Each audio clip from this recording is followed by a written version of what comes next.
شوف هؤلاء الذي حضروا مؤتمر الرياض محكومين على انفسهم، حكموا على انفسهم الان، يعني بدون ما نحاكمهم حكموا على انفسهم الا عوده. الا عوده ليش؟ لانهم باركوا العدوان. واحد يبارك العدوان وتشتي تعود الى قريتك ولا بيتك وانت باركت العدوان، خذ لك فلوس مش مشكله، يعني خذوا من اموالهم صدقه، هم يعني عندهم اموال خذوا منهم فلوس، هذا تهديد. لكن اما انك تبارك العدوان هذه خيانه، خيانه وطنيه لا بعدها خيانه. انت اكثر الشعب اليمني اكثر حقدا على الذي حضروا مؤتمر الرياض والذي باركوا العدوان اكثر من حقدهم على ال سعود.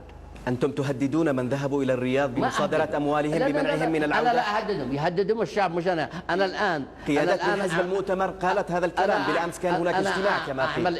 أعمل تهدئة في الشارع وأقول لهم اتركوه ما يشكلوا رقم. أنتم دعيتم الشعب إلى حمل السلاح لمواجهة العدوان أو كما وصفتم؟ أنا لمواجهة الفتنة الطائفية، لمواجهة الفتنة الطائفية والحرب الأهلية. لكن هناك لكن انا اواجه الاف 16 والاف 15 بالكلاشنكوف؟ كلا.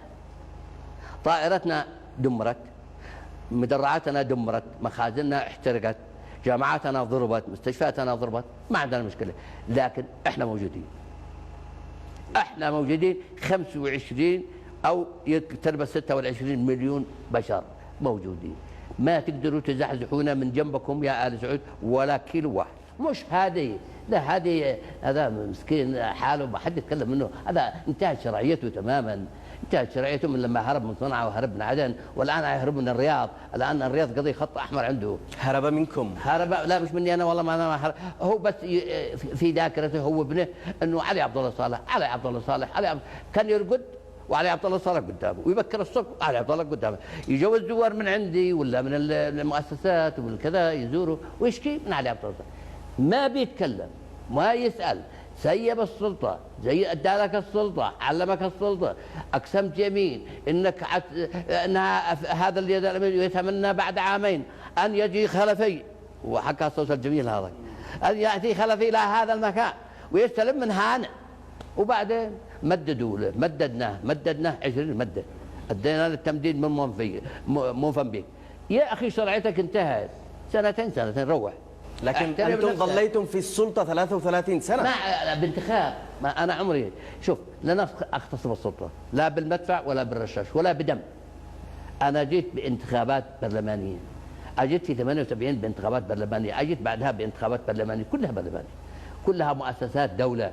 هو بس الناس جاحدين، الناس الجاحدين الاخوان المسلمين وبقيه الناصرين ورقم المساكين، وهذا يشكلوا رقم مساكين، لا يشكلوا بس زي عذاب الويل يفرح. من الذي يشكل رقم اليوم في اليمن؟ يا ثلاثه صراحه، الرقم الاول هو المؤتمر انصار الله، الاخوان المسلمين، هذه ثلاثه ارقام.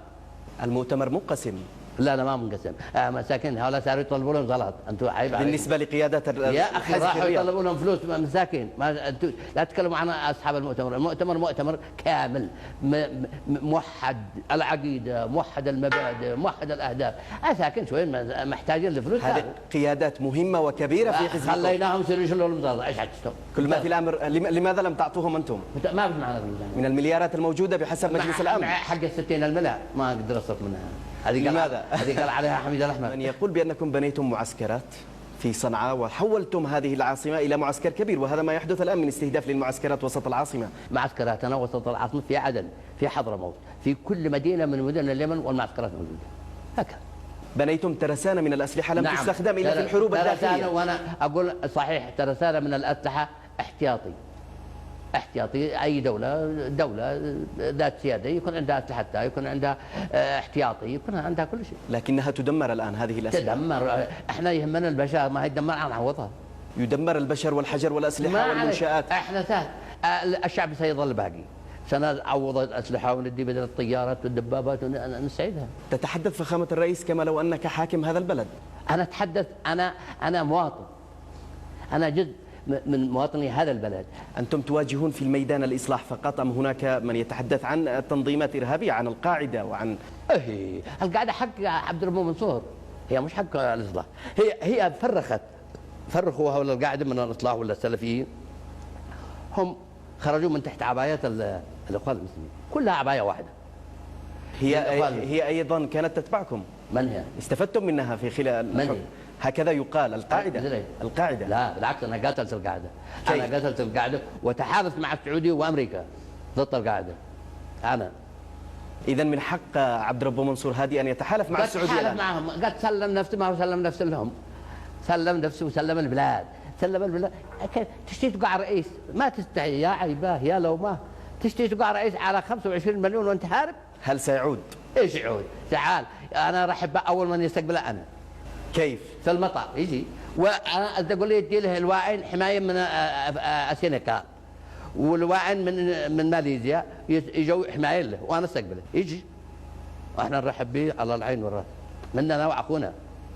بس انت كذا قتلت شعبك، عاد شي حياه، كم بتعيش؟ كم جمعت لك هبرت لك فلوس من السعوديه؟ من لم يكن عنده ماله، رايت الناس قد ماله الى من عنده ماله. هكذا معك فلوس. والناس الان تميل اليكم بسبب هذا الامر. عندكم فلوس انتم ايضا. والله سالوا السعوديه كم دفعت. هذا سالوا السعوديه والبنك المركزي السعودي يقولوا لهم كم دفعت لعلي عبد الله صالح. انا لن استلم دينار واحد لا منه ولا من غيره.